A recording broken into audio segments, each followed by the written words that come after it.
Yo, what's up mga tol? Game number 7, Orlando Magic versus Cleveland Cavaliers. Let's go! So sa first quarter nga ay unang nakalamang ang Cleveland ng isa. So 8-7. So palitan sila ng depensa dito, guys. At dito nga sa first quarter ay nag-init agad si Paolo Banchero na meron ng 8 points sa laro. Dito nga sa play na to ay makikita nyo ang isang napakagandang pasang binigay ni Jalen Suggs papunta kay Wendell Carter Jr.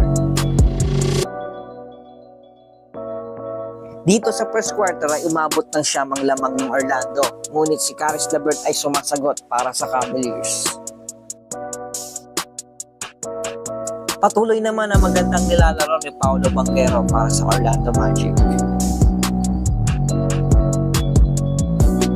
Dito nga sa simula ng second quarter ay nakapag 9-0 rin ang Magic sa pangunguna ni Cole Anthony.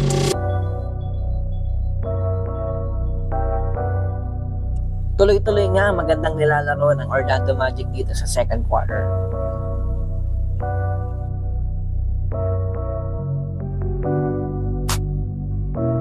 Patuloy naman ang magandang nilalaro ni Caris LeVert para iangat ang Cavaliers.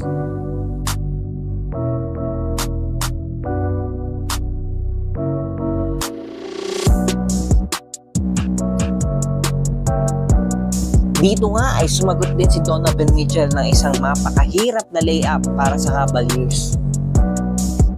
Bago nga matapos ang second quarter ay nakapag 12-2 run ang Cavaliers. Kasama na dito ang isang 3-point shot na binitawan ni Sam Merrill.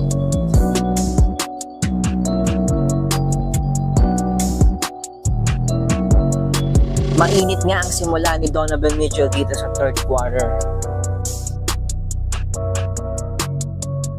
Donovan Mitchell with a reverse layup para ibaba sa 3 ang lamang ng Orlando Magic.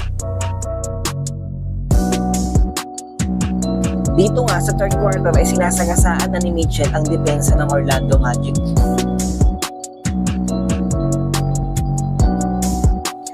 $32 points na si Donovan Mitchell para ibigay ang kalamangan para sa Cavaliers. Talagang buhat na buhat. Dito nga rin nag-init si Max Strus with 11 points in the third quarter.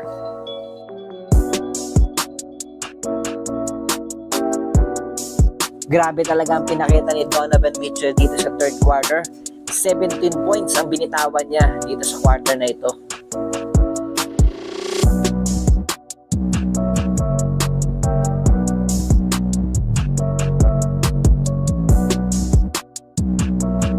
Pilit na sumasagot si Banchero para sa Orlando Magic.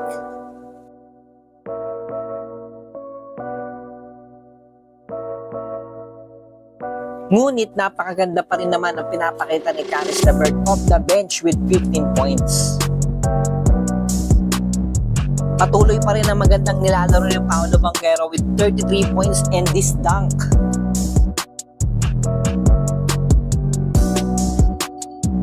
Ngunit patuloy pa rin ang pagsagot ng Cavaliers. Darius Garland with a big 3-point shot here.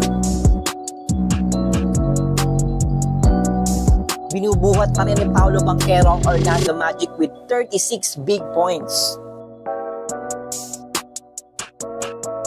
Ngunit hindi nga yan sasapat dahil nanaig pa rin ang Cavaliers dito sa fourth quarter. At sila nga ang a-advance sa second round ng playoffs kalaban ng Boston Celtics. At ayun na nga, final score natin ay 106-94. Siyempre, panalo ang Cleveland Cavaliers with Donovan Mitchell, 39 big points. Maraming salamat sa panonood and see you! Bye-bye!